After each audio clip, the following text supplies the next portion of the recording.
Presented by That Time I Got Reincarnated in the Same World as an Anime Podcaster, this is Shonen Jumping the Gun, the show where we set our sights on the first chapter of a manga and decide if it's a misfire or a bullseye. Let's see how many rounds are in this magazine.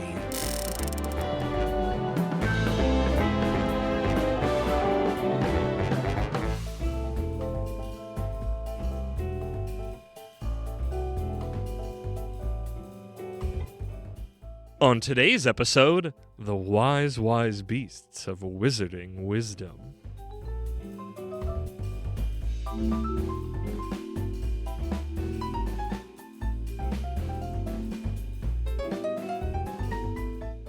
Welcome, everybody. I'm the FBI, furry boy inspector, Moxie the Yeen, here with the yaoi to my Yuri, Isekai Sensei Sama Brad. Brad, how you doing? Wait, what? I wrote my jokes ahead of time, and I was really proud of my ones for this episode. Wouldn't it be the other way around? Isn't yaoi boy love? Yeah. Yeah, to my Yuri, girl love. Okay. Do with it what you will. This is a weird one. This is the technically end/bonus episode of the Beast arc. And it's a bonus episode, A, because we had already planned the initial 5, and I found this and went, that cover looks interesting. We've came and then across we read this, it, and then it became a bonus. We came across this when we were doing the initial search, but I just felt like we needed one more thing. I think part of it was it's on Manga Dex, but there's no chapters. So like we were like, oh, this one, and then I opened it and I was like, there's nothing here. I had to dig a little bit. But yeah, this is come on, Google Docs. And then Moxie came back and was like, hey, we're going to do this one. I was like, okay. Yeah. And I didn't know what it was going to, we'll get there. This is a single volume of 8 chapters by Nagabi. It's an anthology. We are covering the very short prologue that's only like 3-4 pages. It's like an opening page and a spread, and the first chapter, which is one story amidst the 8 stories. Which I don't think we've done an anthology on here before. No, but I'd be curious if these characters show up later. There might be character overlaps, but the thing with anthologies didn't really need anybody else. Is that like the point is that every single chapter it's like a one shot. It's almost like we could read more of it for the show. Let's get there. We're so close. We're so close to the fireworks factory. To be clear that like especially if we cover any other anthologies in the future, the first chapter isn't necessarily indicative of what's going to happen in the other ones because they're going to be completely different stories. Yes. That's the way anthologies work. But that won't stop us because we come up with wide-ranging silly theories reasons to do things anyways with no knowledge at all. Anyway, jump the gun. Now time for my patented Moxie's Mox Speed manga summary. Once upon a time, long ago, the great wise wizard Wisdom chose to bestow the shape and intellect of humans upon beasts. Thus were the demi-human tribes born. The tribe, seeking knowledge, built a marvelous grand academy named Wisdom in his honor. Chapter 1, Alan and Eddington, the Gifted and the Average. In the library, we meet our 2 protagonists, Bunny Boy Eddington, who is trying to study, and Cat Boy Alan, who is teasing him about it. Alan says you shouldn't try so hard at something you're not good at. Not that it really affects him. He then levitates Eddington's book to see what he's reading. Eddington finally fights back. Stop distracting me. I'm not like you. Studying is hard for me, so leave me alone. Alan notes how weird and standoffish Ed has been recently, before leaving in a very extra manner. We get to hear Eddington's thoughts about Alan, about how much smarter he is than everybody, and that Ed really looks up to him, but he's been singling out Ed a lot recently. Later, Eddington is in the laboratory mixing up a potion. He's made up his mind. He's going to do it. He finds Alan and invites him out to snacks, biscuits he made, and drinks. Alan questions if he was studying hard to learn to make these, which Ed denies, but actually he kind of was a little bit. Alan remembers that book Ed was reading yesterday as he takes a sip. It was about love potions, wasn't it? Ed denies it, but Alan continues needling. You must have a crush on somebody then. Who is it? Alan then slumps over. He's sleepy and hot all of a sudden. Wait a minute. Those are the side effects of a love potion. Yes, it worked, remarks Eddington. The potion was for Alan. Ed slipped it into his drink, but it's only temporary. The recipient will do whatever is asked of them, no matter what. Very nervously, our bunny boy Ed asks Alan to kiss him, please. The furry boys kiss. They do a lot of kissing. It's steamy. Then Ed asks his cat boy to say he loves him, which Alan complies and is asked again and again to say it. But Eddington knows this isn't how he really feels. Ed says how bad he is at everything, from classes to sports. He sucks. But Alan is just so great at everything. That's why he admires him. When he started talking to Ed more, even if it was only teasing, he wanted more. He wanted all the attention. Eddington had fallen madly in love with Alan. It's all he could think about, but it would never work. He could never tell him, so he'd keep it a secret. But that was too hard. It was driving him crazy, so this love potion was his attempt to get around those feelings and still remain friends, because when the potion wears off, the drinker falls asleep and forgets. It's the next morning, and Ed is feeling very weird and guilty about what he's just done to his friend. He has to act like nothing happened. The correct emotion. And surprise, it's Alan! He mentions yesterday being kind of blurry, but the snacks were good. And in classic Columbo style, he says he's got one more thing he forgot. He pulls Ed away and in for a kiss. Here's a tip, Ed. When mixing a love potion with another liquid, it dilutes its effect, so the memory loss didn't fully kick in. He teases Ed about the kissing and such, but clearly isn't too upset about it. But he does say it was a cowardly thing to do and a very cheap move. But we're going to do a reset. You're forgiven, and yesterday didn't happen, but only if Ed tells Alan why he's in love with him. The teasing continues as the chapter closes.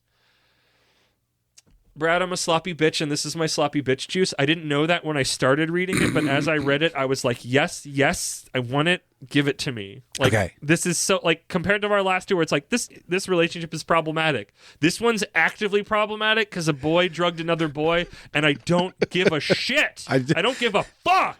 I wanted to say... I'm so excited what you think about this, Brad, because you've been teasing all night, and it seemed positive, and I'm like, shut the fuck up. I'm getting it on. I don't want to know until we're on tape. I wanted to say... What are your feelings? We should just get this out of the way quick and then not talk about it. Yep. Consent. Yes, very important. Love potion, not okay. Not okay. They do, which they admittedly they comment on, and he feels guilty about it. So, moving on. Moving on. Thank you. How'd you feel, Brad? I don't know how much I've talked about this on the podcast before. I feel like I must have during the horny episode at least, but and at some point. But I'm just going to say this again. This might come as a surprise to some people. I am bisexual. Okay. So it doesn't matter because I'm married and I have a child. Yes. But as far as what I am attracted to. You can ogle these furry boys.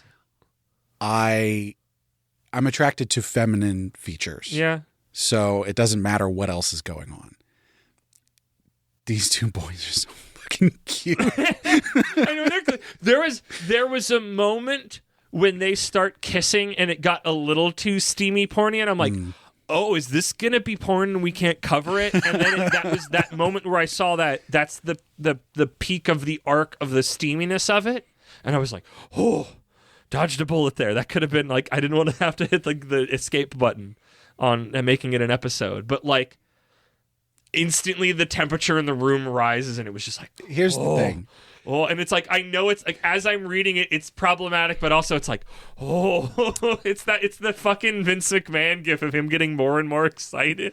I don't think you could have done anything to hook me more in a first chapter. I think it has helped that, like you said, this is an anthology, so it gets to tell its own little complete story. Well, but that's the thing, is like, these two are the dichotomy of what I am attracted to. So the timid little bunny boy. Yes. And the slick, but like still, small and somewhat femme-coded cat boy. I was just like, oh my God. You're going to love Beastars when Louis shows up. Jesus fucking Christ, you're going to love Louis. He's such a top bitch. I'm so happy you love this, because I thought you were going to be like, yeah, I enjoyed it. And it was going to be just like salivating. I think there's ways this could have gone where, I would have been like, yeah, it's fine. Yeah. But like, I'm just so happy you're like as on board as I am. Went with exactly my thing. Yeah. I didn't know I was going to like it as much as I thought. Like, I didn't know what to think going into it. I don't think I even had noticed it was a boys' love manga. A BL, if you will. I did know that because it was listed somewhere where I was... Yeah, it's on the back of the... I think it's on the back of the book, because I saw the cover on Amazon. But that kind of stuff doesn't really turn me off. No, not that I'd be against it, but like, by and large... it doesn't turn me off. Yeah. Like, by and large, I do not like boys, but these are, I mean, maybe, I don't know if it's just because, like you said, they're kind of, like, they're not necessarily, like, femme. Yeah. But they're, like, they're cute. They're cute boys. They don't have masculine features. And it helps that they are furries, because that just, that skips the the circuit in my brain, and I just go, oh my gosh, the cute boys. Yeah. We're normally, like, we're going to have a boys arc at some point, maybe, and I'm not going to be into any of those boys, probably, almost assuredly. But, hey, maybe that comes back. We do more, because it's an anthology. We do more stories when we do the boys arc, and we just find reasons to shoehorn this into every... We're doing Harry Potter ripoffs. Oh, we got to do another chapter of Wise Wizards. We'll do along with Mashal. It's an anthology, so we just do the Wise Beasts arc. Just do the whole thing week after week. No, we couldn't do that. We'll sneak it in there.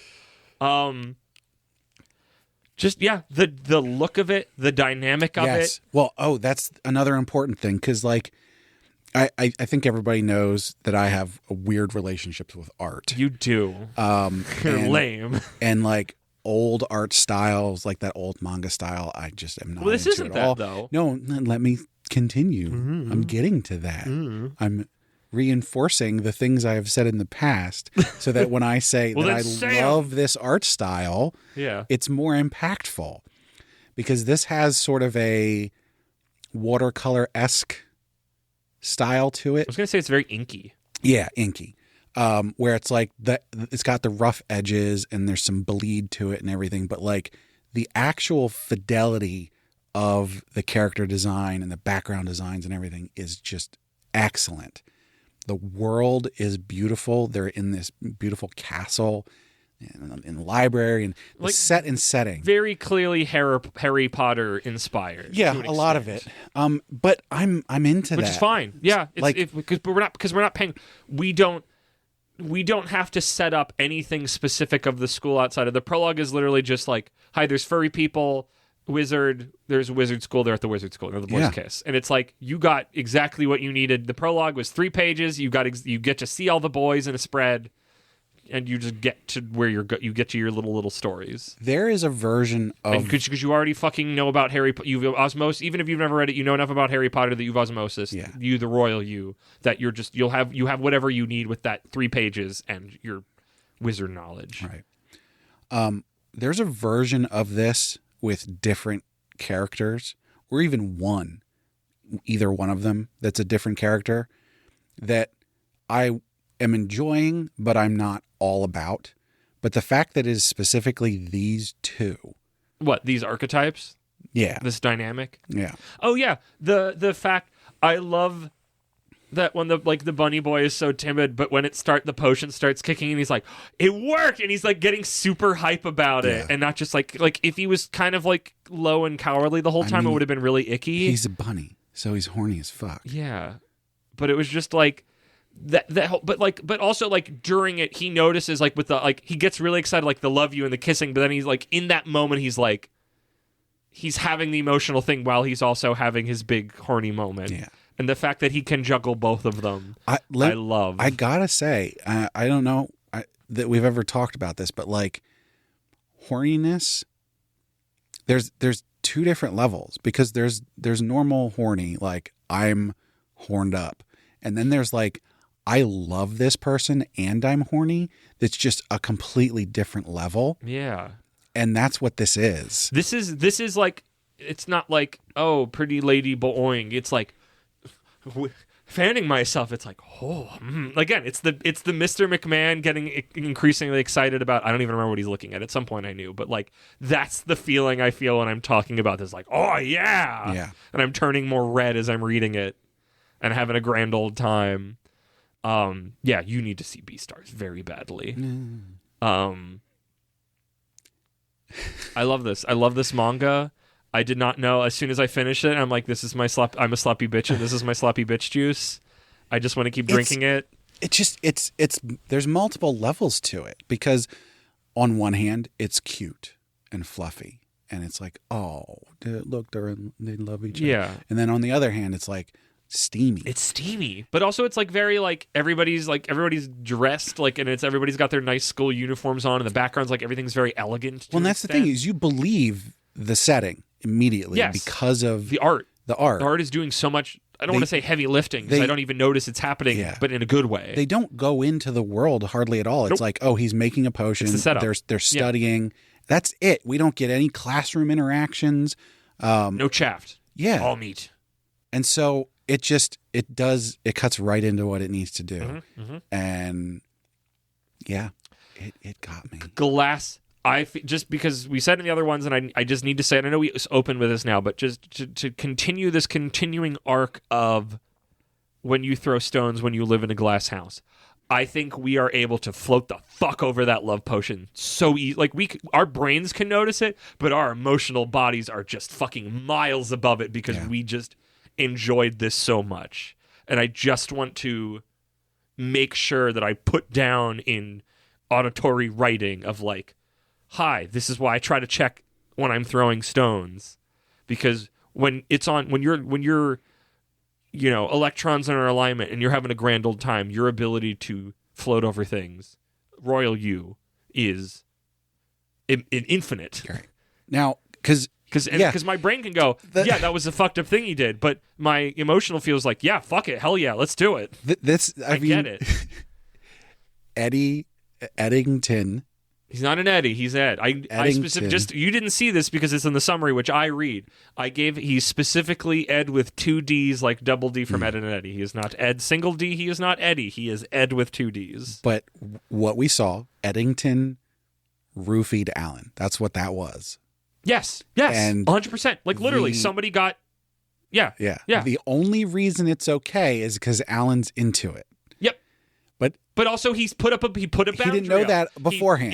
He didn't. That's things that continue to make it better. He didn't just go, I'm into that shit. He went, hey, I like you and I'm feeling things, but also like that was fucking bullshit what you did. And I'm going to, admittedly what he likes, tease you greatly over this. But like, I like that he made a specific boundary point, that he wasn't 100% a sloppy bitch. He had boundaries and standards, which he put out into the world. But then he's also like, and he's like, I want this, we're going to build it, but we're going to build it right. But what you did was, specifically what you did was cowardly. And it's like, yes, let's have emotional maturity even sometimes when we don't, and make a point about it. And it's really hot. And because we need to, like, it's important to say, it doesn't matter genders, consent is important. Yes, but this teaches us you can have the cake and then eat it. You want to get consent first. Yes. No, but you can have your sloppy bitch juice moment of like, it's really hot, that the love potion and all this happening, but then you can make a comment about it and emotionally discuss it, but then also eat the cake by going, but also Alan likes you, so like it's not literally just 100% done on site. So you get to have a happy ending, but you also get to have an emotionally mature moment to discuss it with both characters. There's a slightly better version of this where we have a more clear indication that Alan likes Ed beforehand. No. That does not make it better. That needs to wait until the end. Because it has to be, oh, I fucked up, but I hopefully will get away with my thing. But then he gets to eat the cake. I mean, it's lack of consent either way. But there's a lack of consent where don't care. Too sloppy, too bitch, too juice, too steamy. Don't give a fuck. No, it waits till later. I don't care. Morally, you're right. But in my heart, and if you search yours, your heart, you're wrong. I mean, I don't really care because I just want to know if the cat fucks his bunny. So thank you for remembering that one.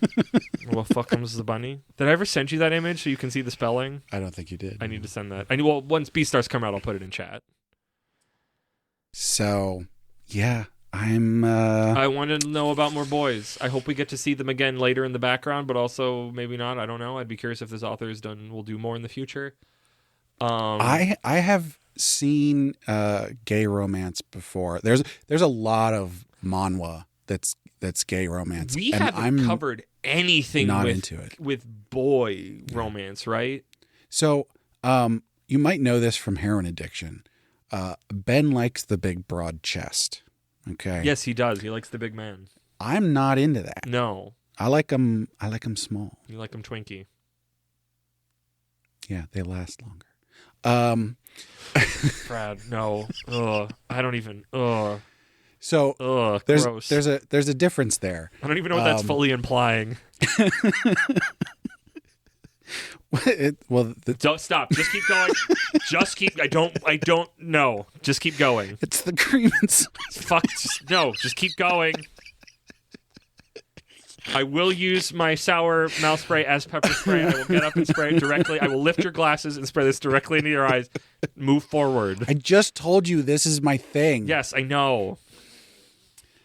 But yeah, so pretty much all of the manhwa, the guy in that is always like big man. Yeah. Manly man. Yeah. Because even when it's more like, oh, this is the traditional svelte Korean kind of guy, it's like he's still tall and it's the man from Sacrificial Beast when he's a man is just like, this is a handsome man and right. I could not give less of a shit. And I'm not attracted to those men. No, same.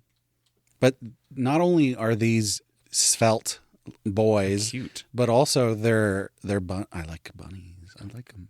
Yeah. I like the bunnies. Yeah. And kitties are good too. A cat is fine too. I love these boys. I'm excited to read more of it. What happens next? More of the boys kiss and other things. I don't know. What happens next? Completely different things. Somebody else. Probably completely different characters. I think all the chapters are 2 character names and probably whatever like the actual title chapter and then their names. There's going to be one we saw where one of them is like a bear or an elephant, I think one of them or is something an ox, like that. Maybe from the ox. Spread. I never got a good look at the spread online because you see them one pages at a time. I'm interested in it, but I'm not going to be as none of them are going to be as good, it. But it's still going to be. I'm excited to read. Yeah, I like literally. They wrote this first chapter to get me hooked. Yeah, same. I guess from that, what are your feelings? What's your brain, your thinky thinks and your feely feels, your mobs and your sobs? Thinky thinks. This is great. Like it's executed so well. The art is really good. The setting is interesting, if not, explored enough in this first chapter. Does exactly what it needs to do. So overall, I'd say that it's done very, very well. As far as my feelings go,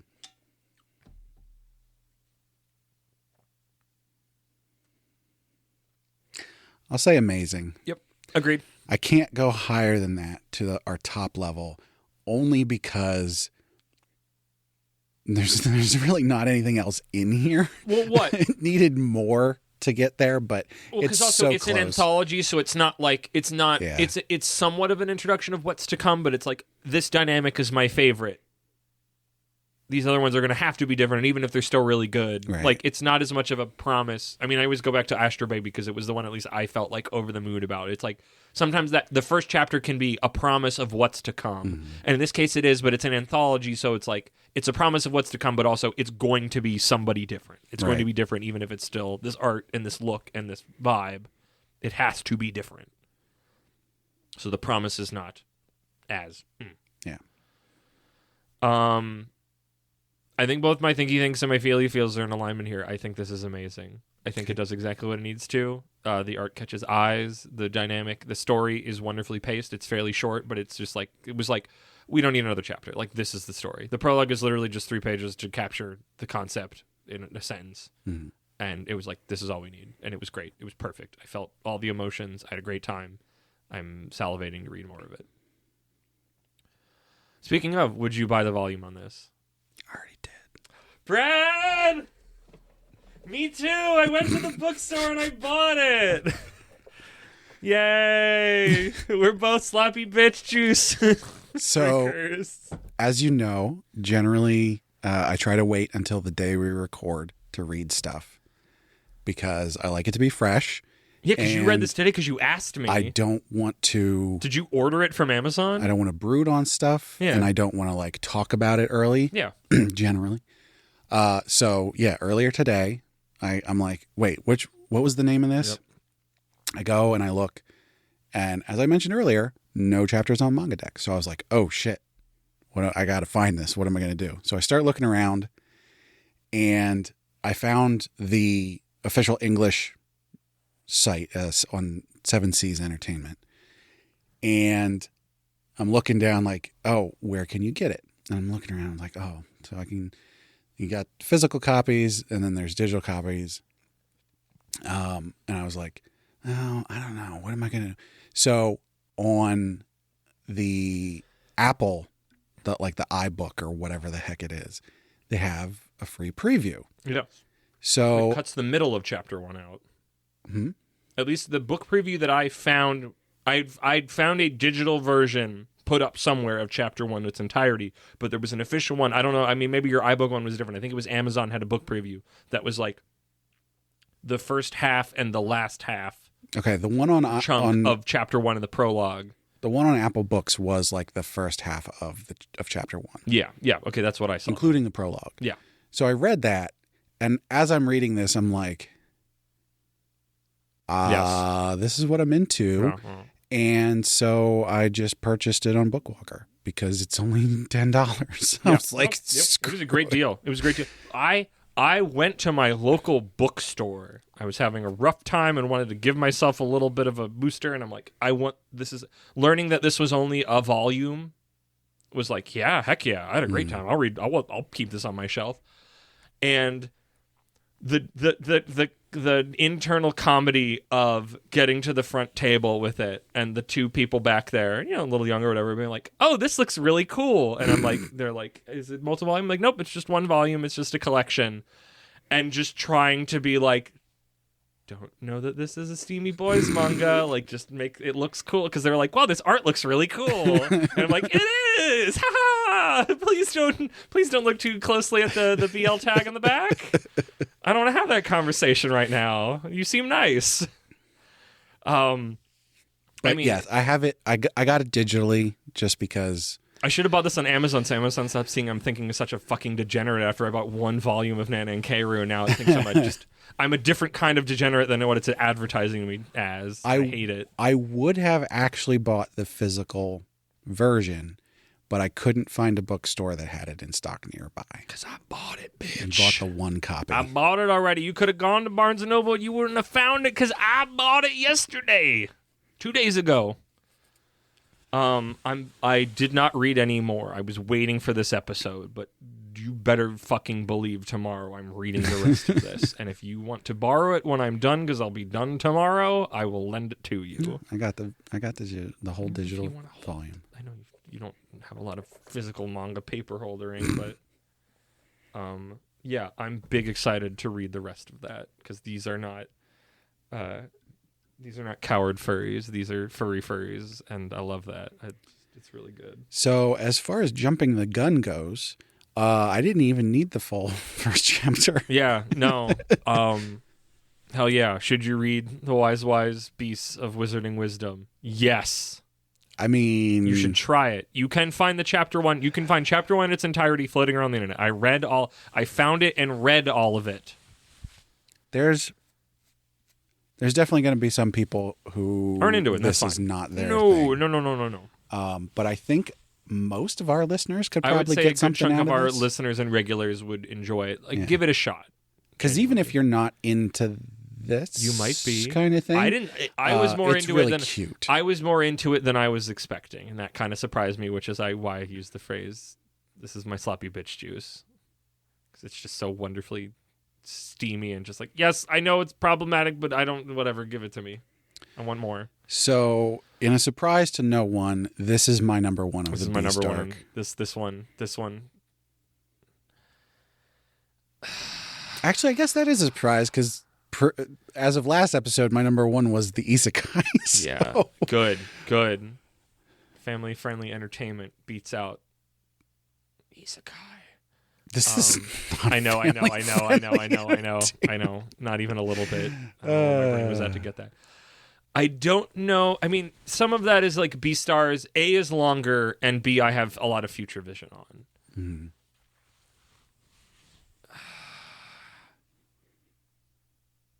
Beastars is the top of the sundae, but Wise Beasts is the cherry on top. So they're kind of sharing it. They're two different things, but they're kind of sharing the spot. You coward. No, fuck you.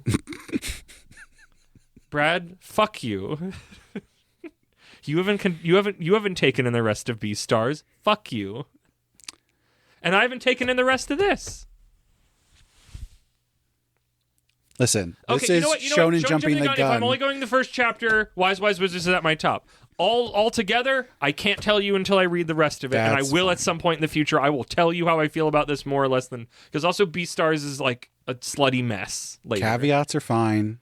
Yes, but you got to go off Beasts of of Wizarding Wisdom on the first chapter is my top and winner of the Beast arc, and I'm glad we had the Beast arc because it brought me this manga into my life.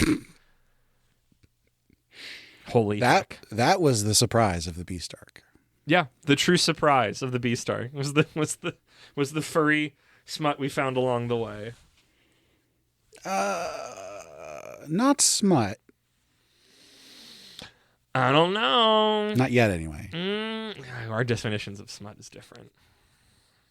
Listen, I read smut. No, okay? I know. So things have, it's, that kiss is very steamy.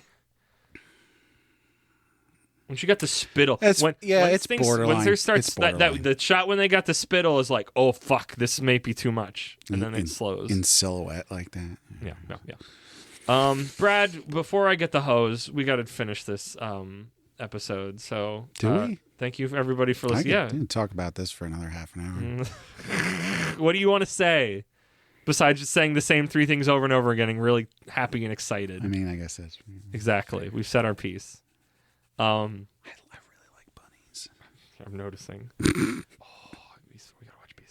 watch Beastars. We cleared our anime plate, so we're gonna have a good time. Brad, or I guess first listeners, thank you for listening to this horny mess. Thank you for joining us on the insanity that was the shotgun blast of the Beast arc.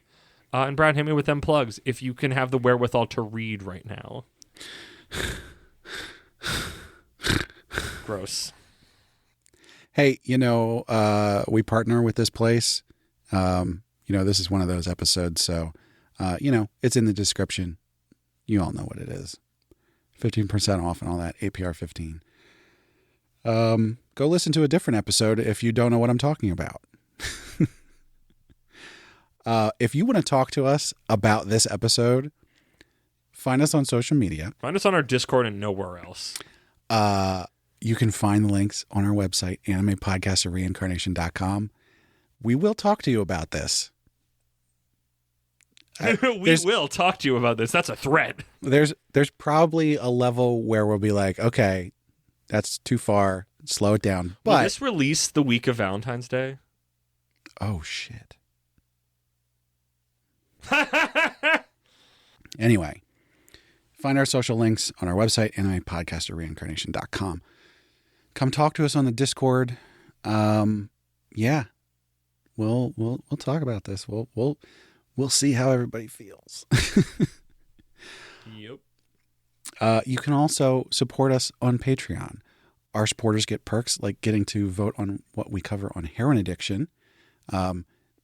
This I don't know if this falls under heroin addiction content. It's definitely borderline. This? Yeah. This isn't heroin addiction. Definitely romance. Sacrificial Beast or Sacrificial Girl and the King of Beasts was heroin addiction adjacent enough. This is just straight romance. This one's for us. But yeah, so you can vote on that. We've got bonus episodes, and you can also get the high quality stereo version of the podcast early. And of course, we have to shout out our patrons, the people who make episodes like this possible. At our noble tier, we've got our marquee, Sir Cake Dwarf. Ba-ba-da-ba! At our reincarnator tier, we've got Moon. And last but not least, at our commoner tier, we've got Kill Hour and Rena. So thank you so much to all our patrons. Thank you, Brad, for that. Thank you once again for listening, you wonderful listeners. And you, make sure you listen to all the different podcasts on our feed. And Brad, there's no ending joke. We're ending this podcast. I'm making you leave my house, and I'm reading the rest of this manga, The Wise Beasts of the Wizarding Wisdoms. There's no gag. Just get out of my house.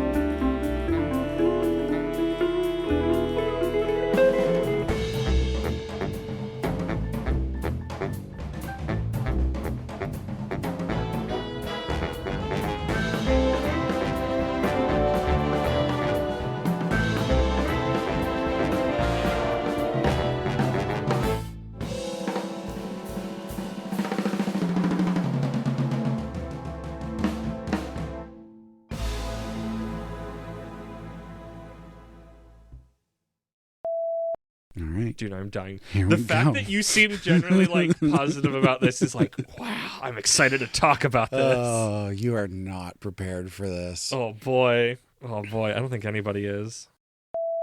Oh my gosh, today's episode's the Wise Beasts of Wizarding Wisdom. It's my sloppy bitch juice voice. Get in, bitches. We're going for furries. Okay. In the library, we meet our two protagonists, Buddy Boy. We get to hear Eddington's thought. Man, what kind of name is Eddington? Eddington Bear? It's Paddington. I guess that's his cousin or his brother. We get to hear Eddington's thoughts about Alan. And the other one's just Alan. Just call him Ed. I do sometimes, but sometimes I call him Eddington when he needs the full title. Alan questions if he was studying hard to learn to make these with Ed. Wait, I'm going to take another run about that. Alan questions if he was studying hard to... Fudge! You were just making fun of me about not being able to read shit. Yeah, but that's because that was shit that you've read every single episode. That was the point. It was the repetition of it. This is the first time I'm reading it. Fuck you. Yes, correct. No, justified. This is super not the episode. This should have been a conversation that happened last episode. It's dawning on me, and maybe this can now be spliced into that one. No, let's finish this. I have a conversation to have to splice into Beauty and the Beast Girl. Cut all this and then put the conversation we have in there. You're gonna make me. Yes. No. It's important. It's something I wanted to talk about from when I was reading it, and it just slipped my mind until right now. Okay. Well, we're gonna completely cut. Yes. And then oh wait, I'm gonna say it out loud separately. so it's you have it in your head, so we can have that conversation. Reading Beauty and the Beast Girl, it's hard to not read it as a trans allegory, even if that wasn't the intention. Okay. I'm going to come back to that. Pin in that. Cool. So, Beauty and the Beast Girl. You just want that to be its own little island of recording? Yeah, because it'll be way more difficult to then go and cut it out of this one. Correct.